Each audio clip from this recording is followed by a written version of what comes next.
마태복음 26장 14절에서 16절까지의 말씀 한 목소리로 합독하시겠습니다.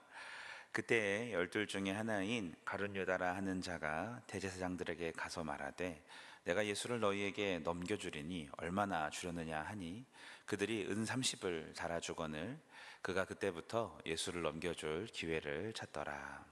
아멘. 아멘 하기 좀 힘든 말씀이시죠.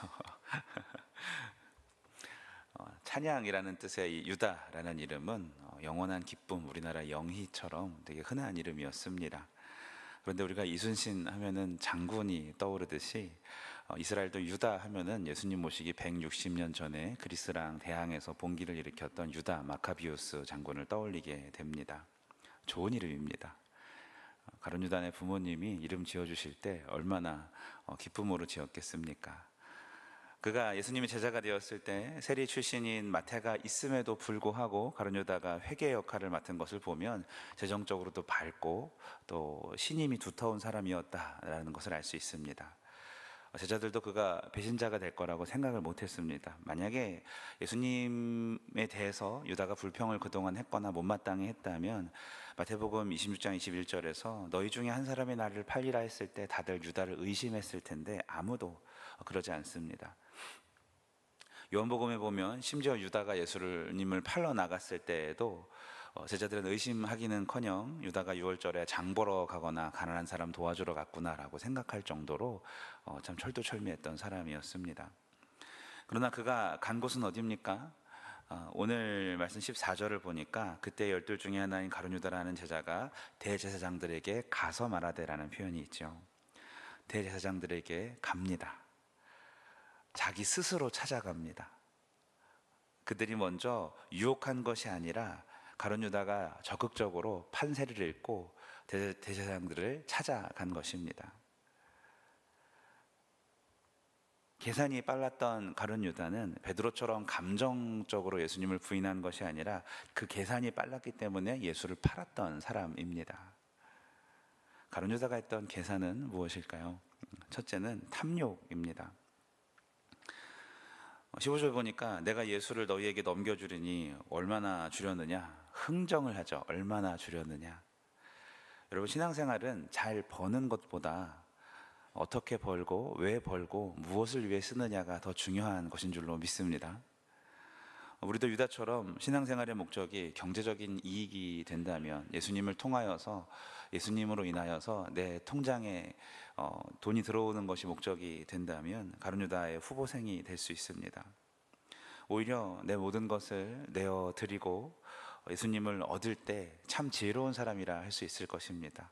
그분이 우리를 위하여 목숨을 버리셨으니 우리가 이로써 사랑을 알고 우리도 형제를 위하여서 목숨을 버리는 것이 마땅하다라고 하는 것처럼, 목숨을 버리는 사람이 돈이 아깝겠습니까? 하나님 앞에서 물질의 바른 사용을 통하여서 영광 돌리시길 예수님 이름으로 축복합니다. 돈에 밝은 사람일수록 탐욕을 조심해야 합니다. 두 번째는 가룟 유다가 예수님을 배신한 이유는 잘못된 기대와 실망이 있었습니다. 15, 16절을 보면 단지 예수님을 팔아서 경제적인 이익을 도모했다면 은 30에 끝낼 흥정이 아니었겠죠.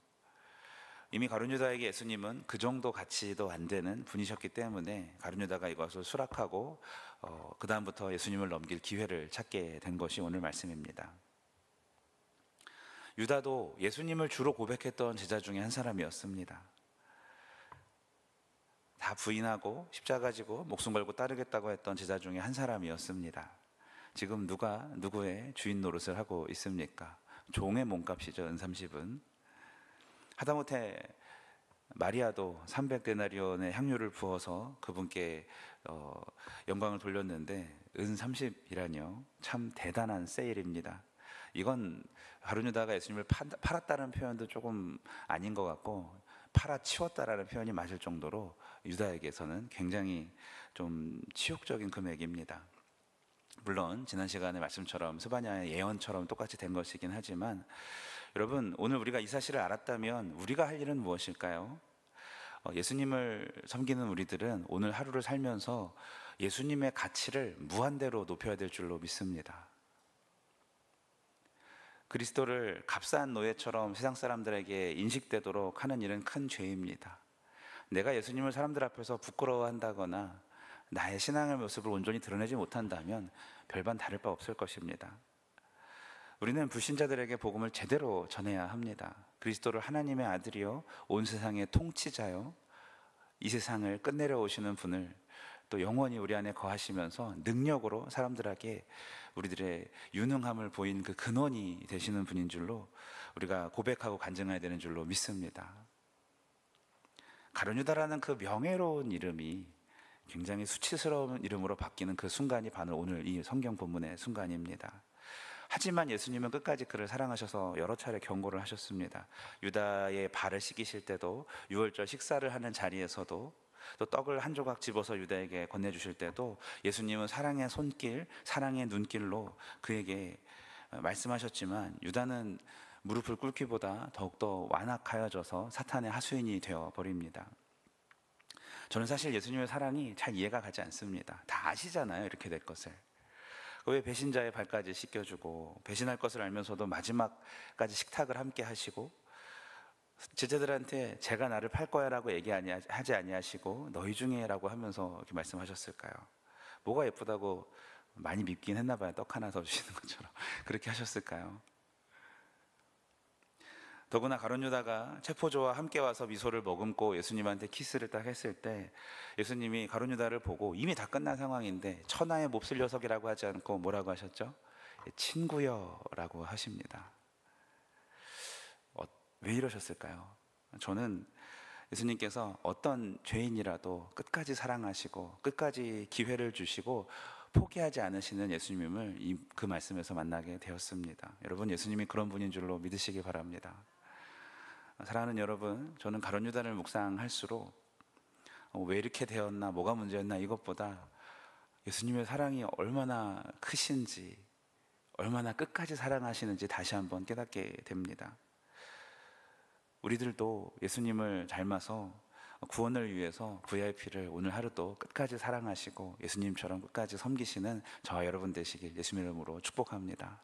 네, 기도합니다. 하나님, 감사합니다. 조금 불편한 말씀이었지만 가룟유다를 통하여서 십자가의 길이 열리는 것을 보았습니다. 하나님, 유다의 어떠함보다 예수님의 그 끝까지 사랑하시는 사랑이 더 깊고 크심을 알게 하시니 감사합니다. 우리도 예수님을 닮은 그 사랑을 오늘 하루 실천할 수 있도록 인도하여 주시옵소서.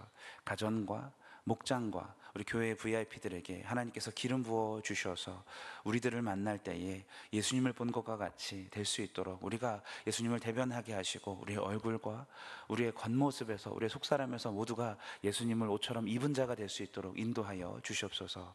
예수님의 이름으로 기도합니다. 아멘.